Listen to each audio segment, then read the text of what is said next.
Nahum Kapitulo 1, Magandang Balita Biblia. Ang aklat na ito ay naglalaman ng mga pahayag ni Yahweh patungkol sa Nineve sa pamamagitan ni Nahum na isang taga-Elkos. Ang puot ni Yahweh sa Nineve. Si Yahweh ay Diyos na mapanibughuin at mapaghiganti. Si Yahweh ay naghihiganti at napupuot. Si Yahweh ay Diyos na mapanibughuin. Kanyang mga kaaway, kanyang pinaparusahan. Si Yahweh ay hindi madaling magalit, subalit dakila ang kanyang kapangyarihan, at tiyak na mananagot ang sinumang sa kanya'y kumalaban. Bagyo at aipo-aipo ang kanyang danaraanan. Ang mga ulap ay kagaya lamang ng alikabok sa kanyang mga paa. Sa utos lamang niya'y natutuyo ang dagat, gayon din ang mga ilog. Natitigang ang kabukiran ng Bashan at ang bundok Carmel, at nalalanta ang mga bulaklak ng Lebanon. Nayayanig sa harapan niya ang mga bundok, at gumuguho ang mga burol. Ang lupa'y nayayanig sa presensya ni Yahweh, at nanginginig ang daigdig, gayon din ang lahat ng naninirahan rito. Sino ang makakaligtas sa galit ni Yahweh? Sino ang makakatagal sa kanyang matinding puot? Bumubugang parang apoy ang kanyang puot. Batong malalaki ay nadudurog dahil sa kanyang galit. Si Yahweh ay napakabuti, matibay na kanlungan sa panahon ng kaguluhan. Mga nananalig sa kanya'y kanyang inaalagaan. Tulad ng malaking baha, lubos niyang pupuksain ang kanyang mga kaaway, at tutugisin sila hanggang mamatay. Ano ang binabalak ninyo laban kay Yahweh? Wawasakin niya ang kanyang mga kaaway, at ang paghihiganti nila'y di na mauulit pa. Tulad ng mga lasenggo, sila'y malulunod sa alak. Tulad ng sala sa labat ng mga tinig at tuyong dayami, kayo ay matutupok sa apoy. Di ba sa inyo nagmula ang taong nagbalak ng masama at nang hikayat na magtaksil sa kanya? Sabi niya sa kanyang bansang Israel, kahit na malakas at marami ang mga taga-Assyria, mawawasak sila at maglalaho. Kahit na pinahirapan ko kayo noon, ito'y hindi ko na uulitin. At ngayon nga, wawakasan ko na ang pagpapahirap sa inyo ng Assyria at palalayain ko na kayo sa pagkaalipin. Ito ang pahayag ni Yahweh tungkol sa Assyria, malilipol ang lahi ninyo, wala nang magdadala ng inyong pangalan, aalisin ko sa mga templo ng inyong mga Diyos ang mga imahe na nililok ng kamay. Ipaghahanda ko kayo ng libingan sapagkat wala kayong karapatang mabuhay. Masdan mo't dumarating na mula sa kabundukan ang tagapaghatid ng magandang balita.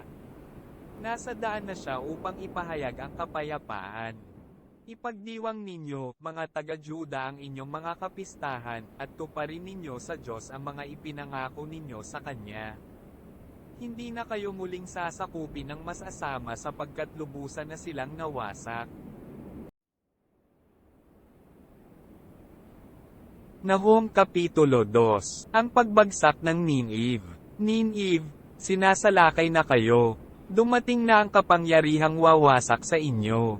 Bantayan ninyo ang mga pader at ang daan. Maghanda kayo para sa labanan. Sapagkat papanumbalikin na ni Yahweh ang kadakilaan ng Israel. Gaya noong panahong hindi pa sila nilulusob ng mga kaaway. Naghahanda na silang sumalakay, pula ang mga kalasag ng mga kawal, at pula rin ang kanilang kasuotan. Nagliliyab na parang apoy ang kanilang mga karwahe. Rumaragasa ang kanilang mga kabayong pandigma. Ang mga karwahe humahagibi sa mga lansangan. Perut-par ito sa mga liwasan. Parang naglalagablab na sulo ang mga ito, at gumuguhit na parang kidlat. Pagtawag sa mga pinunoy, nagkakandara pa sila sa paglapit. Nagmamadali nilang tinungo ang pader na tanggulan, upang ilagay ang pananggalang laban sa mantlet. Nabuksan na ang mga pintuan sa ilog, at ang mga tao sa palasyo ay nanginginig sa takot. Ang reyna ay dinalang bihag, kaya't dinadagukan ng mga lingkod ang kanilang dibdib. Sila'y nag-iiyakan, gaya ng mga kalapiteng nananaghoy. Tulad ng tubig sa isang lawa na wasak ang pampang, ang mga tao'y mabilis na tumatakas mula sa Nineve. Huminto kayo, ang sigaw nila, ngunit kahit isa ay wala man lang lumingon. Samsami ng pilak, samsami ng ginto, ang lungsod ay puno ng kayamanan. Wasak na ang Nineve, iniwan na ng mga tao at ngayoy mapanglo na. Ang mga tao'y nasisindek, nanginginig ang mga tuhod, wala ng lakas at putlang-putla sa takot. Wala na ang lunsod na parang yungib ng mga leon, ang dakong tirahan ng mga batang leon. Wala na rin ang dakong pinagtataguan ng inahing leon, ang lugar kung saan ligtas ang kanyang mga anak.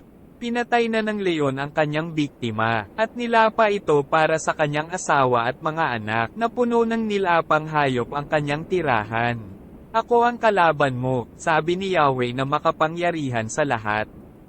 Susunugin ko ang iyong mga karwahe at mamamatay sa digmaan ang mga kawal mo. Kukunin ko sa iyo ang lahat ng iyong sinamsam sa iba. Ang tinig ng iyong mga sugo ay hindi na maririnig kailanman. Nahum Kapitulo 3. Tiyak na ang iyong pagkawasak. Lunsod ng mga sinungaling at mamamatay tao, puno ng kayamanang mananakaw at masasamsam. Lumalagapak ang mga letigo, dumadagundong ang mga gulong, humahagibis ang mga kabayo, rumaragasa ang mga karwahe, sumusugod ang mga mangangabayo, kumikinang ang kanilang espada, kumikislap ang dulo ng sibat. Nakabanta ng mga bangkay, di mabilang ang mga patay, sa mga ito'y natatalisod ang mga nagdaraan. Ang Ninive ay katulad ng isang maalay na babae, mapanukso at puno ng kamandag. Banigani niya ang ibang mga bansa at inalipin ang mga ito. Sinabi ni Yahweh na makapangyarihan sa lahat, paparusahan kita, Ninive. Huhuberin kita nang makita ka ng ibang mga bansa. Dahil dito'y mapapahiya ka. Tatabyunan kita ng dumi, at gagawing hamak, mandidiri sa iyo ang mga tao. Lalayuan ka ng lahat ng makakakita sa iyo. Sasabihin nila, wasak na ang Ninive. Sino ang magmamalasakit sa kanya? Sino ang aaliw sa kanya? Hindi maipagtatanggol ng Ninive ang kanyang sarili. Nakahihigit ka ba sa Tebes? Siya rin naman ay may ilog, na nakapalibot gaya ng isang pader, ang ilog Nilo na kanyang tanggulan. Pinangunahan niya ang Ethiopia at Ehipto, walang hanggan ang kanyang kapangyarihan. Ang Libya ay kapanalig ng Tebes. Gayon may dinala siyang bihag ng kanyang kaaway. Ipinaghampasan sa mga panulokang daan ang kanilang mga anak. Ginapos ng tanikala ang magigiting nilang lalaki, at ang mga ito'y pinaghati-hatian ng mga bumihag sa kanila. Ninive, ikaw man ay malalasing at mahihilo. Sisikapin mo ring tumakas sa iyong mga kaaway. Ang lahat ng iyong kuta ay magiging parang mga puno ng igos, na hinog na ang mga bunga. Kapag inuga ang mga puno, malalaglag ang mga bunga, sa mismong bibig ng gustong kumain. Parang mga babae ang iyong mga hukbo, at ang iyong bansa ay hindi kayang magtanggol laban sa kaaway. Lalamunin ng apoy ang mga panara sa iyong mga pintuan. Mag-ipon ka na ng tubig para sa panahon ng pagkubkob sa iyo. Tibayan mo ang iyong mga tanggulan. Simulan mo na ang pagmamasa ng luwad, at hulmahin ang mga tisa. Ano man ang gawin mo, matutupok ka pa rin, at mamamatay sa labanan. Malilipol ka tulad ng pananim na kinain ng mga balang. Magpakarami kang gaya ng mga balang. Pinarami mo ang iyong mga ngalakal, higit pa sila sa mga bituin sa kalangitan. Ngunit wala na sila ngayon, tulad ng mga balang na nagbubuka ng kanilang mga pakpak upang lumipad palayo. Ang mga pinuno mo ay parang mga balang, na nakadapo sa mga pader kung malamig ang panahon, ngunit nagliliparan pagsikat ng araw, at walang nakakaalam kung saan sila pupunta. Ang mga pinuno mo'y patay na, Assyria, gayon din ang iyong mga maharlika.